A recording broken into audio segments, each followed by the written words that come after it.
Shri Mahaganapataye Namah. Shri Gurubhyo Namah.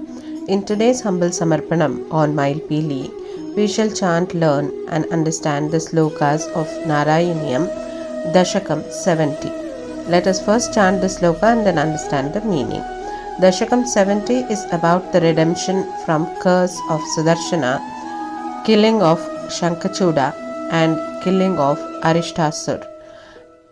It details the redemption from the curse of Sudharshana, who was cursed to be a python, and the killing of Shankhachooda, the servant of Lord Kubera, and Arishta, who came in the form of a bull.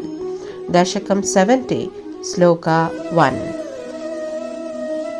Iti tvayi rasakulam ramita vallabhe vallavaha Kadapi puramambika kamiturambika kanane sametya bhavata samam nishinishevya divyotsavam sukham sushupuragrasid vrajapamugranagastha.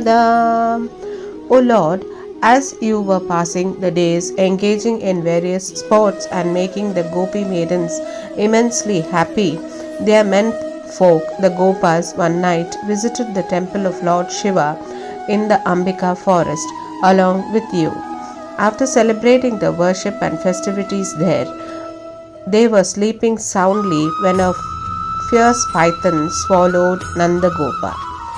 As Krishna was entertaining the Gopikas and they were immersed in bliss, the Gopas went to the temple of Lord Shiva, Ambika or Parvati's husband.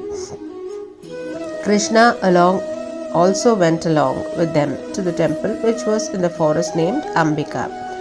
After the divine festival was done, they all slept happily in the night. That's when a fierce snake, a python, swallowed Krishna's father Nandagopa is what we understand here. Dashakam 70, Sloka 2.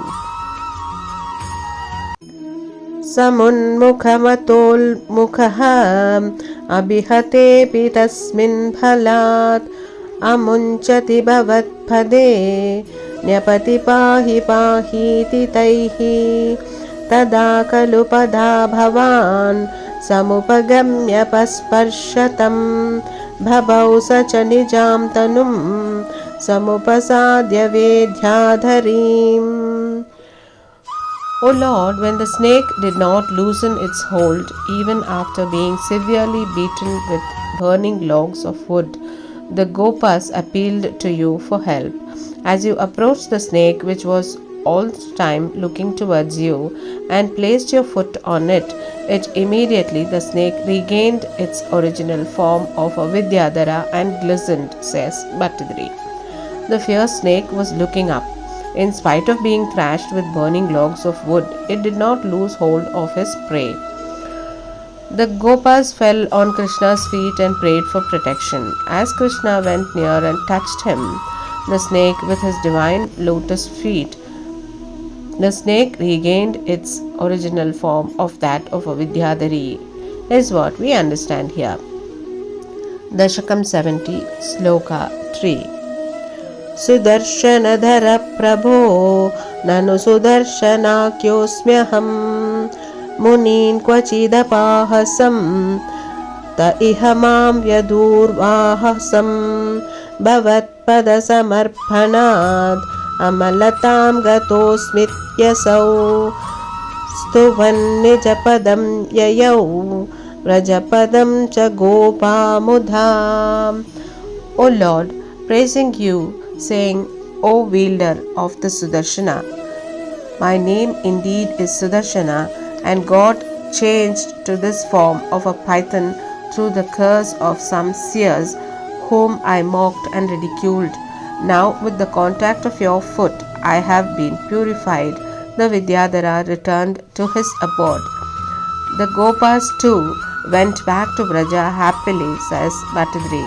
In this sloka we understand that Sudharshana was redeemed from the curse from some of the seers that he had got, whom he had mocked and ridiculed. And because Krishna Krishna's foot came into contact of this Vidyadhara. He was redeemed from the curse and he returned to his abode. Dasakam 70, Shloka 4.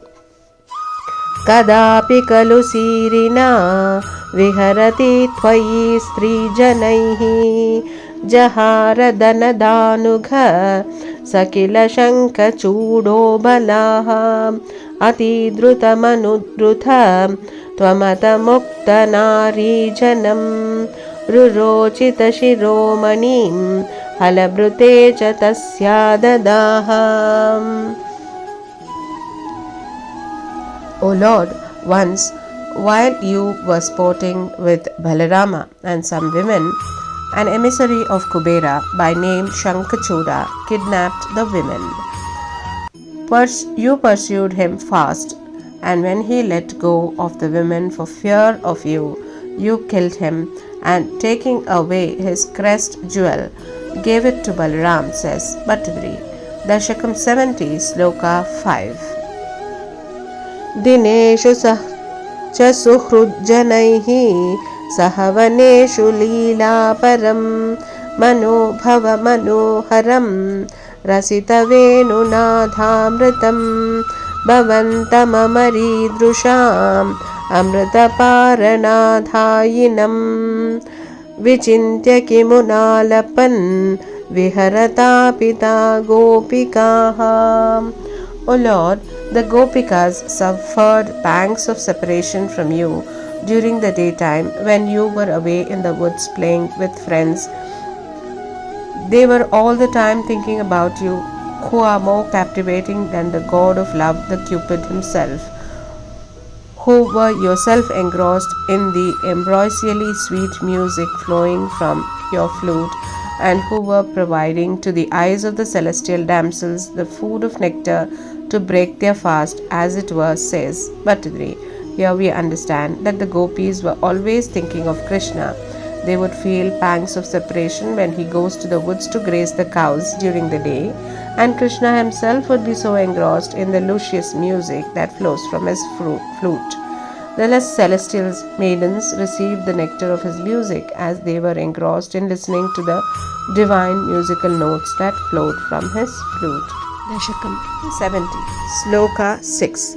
Bhojaraja Britakastvata Kaschit Kashta Dushtapata Dushtira Rishtaham Nishtura Krutira Pushtaninadaham Tishthate Sma Bhavate Vrisharupi. O Lord, one day there appeared before you in the forest a fierce-looking and loudly bellowing bull, which was none other than a servant of Kamsa, a demon by name Arishtaasura, who had assumed this guise and was bent upon mischief to kill Krishna, says Bhattadri. Dashakam 70, Sloka 7. Shakvarota jagati drutihari murtimesha bruhatim pradadanaha Panktimashu parigurnya pashunam chandasam nidimavapa bhavantam. O Lord, taking firm hold of that evil destructive demon, though in the auspicious form of a bull, who were rushing towards you without fear, horns and head raised high, you crushed him to death and thereby delighted the celestials. Here we understand that Arishtaasura was raising his horns and head as he was rushing hastily towards Krishna in the guise of a bull. Krishna caught hold of him swiftly and fearlessly, who was an inauspicious asura, though he was in an auspicious form of a bull. Krishna crushed him to death, and thus all the gods were happy. 70, Sloka 8. Tungashringamukhamashvabiyantam sangruhayyarabhasadhabiyam tam Bhadrarupamapi daityamabhadram mardhayannamadayassuralokam. O Lord, taking firm hold of that evil, destructive demon, though in the auspicious form of a bull, who was rushing towards you without fear, horns and head raised high, you crushed him to death and thereby delighted the celestials. Here we understand that Arishtaasura was raising his horns and head as he was rushing hastily towards Krishna in the guise of a bull. Krishna caught hold of him swiftly and fearlessly, who was in an inauspicious asura, though he was in an auspicious form of a bull. Krishna crushed him to death, and thus all the gods were happy. Dasakam 70, Sloka 9. Chitramadhya Bhagavan Vrishagatat Stutirajani Vrishasthitirurvyam Vardhate cha Vrishachetasi Bhuyan Moda Itya Binutosi Suraistvam. O Lord, you were then praised by the celestials, saying, O Lord, by the killing of this bull Vrisha, the rule of Dharma, or what is called Vrisha, has been firmly established on the earth, and great joy prevails in the mind of Indra, who is also known as Vrisha. How wonderful indeed! Pun on the word Vrisha in three senses of bull, Dharma, and Indra, says Bhattadri. Dasakam 70, Sloka 10. Aukshakani paridhavata duram Vikshata mayamihoksha vibhedi Ittamataha sittai saha gopaihi Gehagastwamavata puresha. O Lord, you then returned home with the Gopas, who were cracking jokes thus, O bulls, begone fast. Here comes the destroyer of bulls. O Lord of Gurubhyo, please protect me, prays Bhattadri. Here we understand that the Gopas were teasing Krishna as the slayer of bulls and were challenging all the evil bulls to run away as the killer of the bulls. Krishna is here. Thus teasing Krishna, they all return home. Hare Krishna. Govinda Nama Sankirtanam. Govinda Govinda. Narayana Akila Guru Bhagavan Namaste. Shri Haraye Namah. Shri Maha Periyava Sharanam.